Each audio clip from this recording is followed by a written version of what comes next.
আজকে 27 তারিখ, আগামী সোমবার জিলহজ, মঙ্গলবার জিলহজের 1 তারিখ অথবা বুধবার জিলহজ মাসের 1 তারিখ, মঙ্গলবার অথবা বুধবার জিলহজ মাসের 1 তারিখ, সোমবার দিন গিয়া সন্ধ্যায় চাঁদ উঠতে পারে। সোমবার দিন গিয়ে সন্ধ্যায় যদি চাঁদ ওঠে তাহলে মঙ্গলবারে জিলহজ মাসের 1 তারিখ, আর মঙ্গলবার দিবাগত সন্ধ্যায় যদি চাঁদ ওঠে তাহলে বুধবারে জিলহজ মাসের 1 তারিখ। এই জিলহজ মাসের 10 তারিখ হজের মেইন কাজ সংগঠিত হয় এবং কুরবানির আমল সংগঠিত হয় জিলহজ মাসের 10 তারিখ। এই অনেক হাজী সাহেবানরা তারা হজে গেছে, এই মহা মূল্যবান কাজটি তারা করবেন। আল্লাহ তাআলা হজ্জে মাবরুর সকলকে নসিব করেন, সকলে বলি আমিন।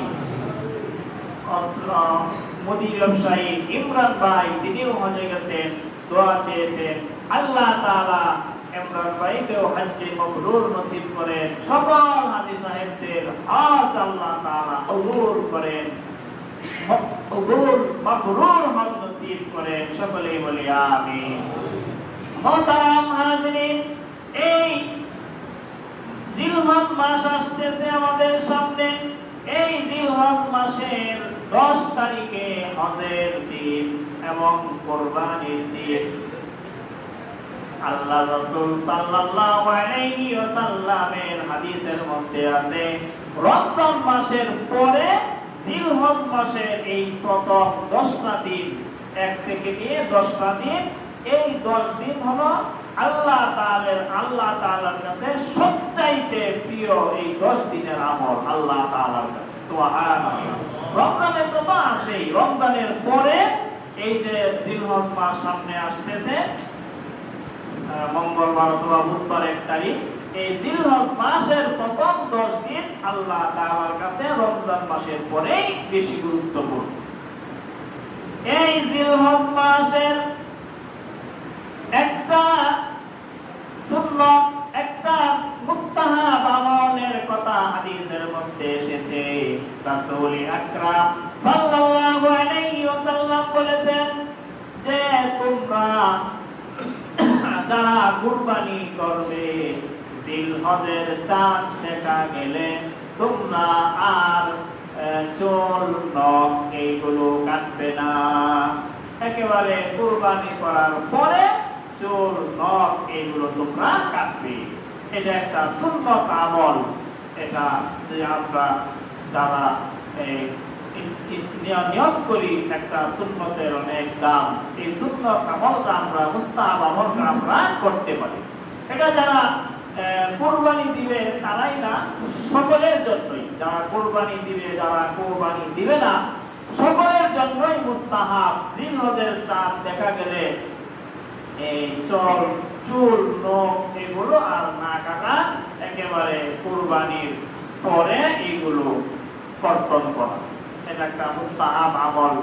আল্লাহ রাসূল সাল্লাল্লাহু আলাইহি ওয়াসাল্লাম বলেছেন, যাদের কুরবানি দেওয়ার সামর্থ্য নাই তারা যদি এই আমলটা করে, জিলহজের চাঁদ দেখা দেওয়ার পরে চুল নখ না কাটে, কুরবানির পরে কাটে, তাদের কুরবানির সামর্থ্য নাই, আল্লাহ তাআলা তাদেরকে এই মুস্তাহাব আমলের বদৌলতে কুরবানি করার সওয়াব আল্লাহ তাআলা তাদেরকে দান করবে।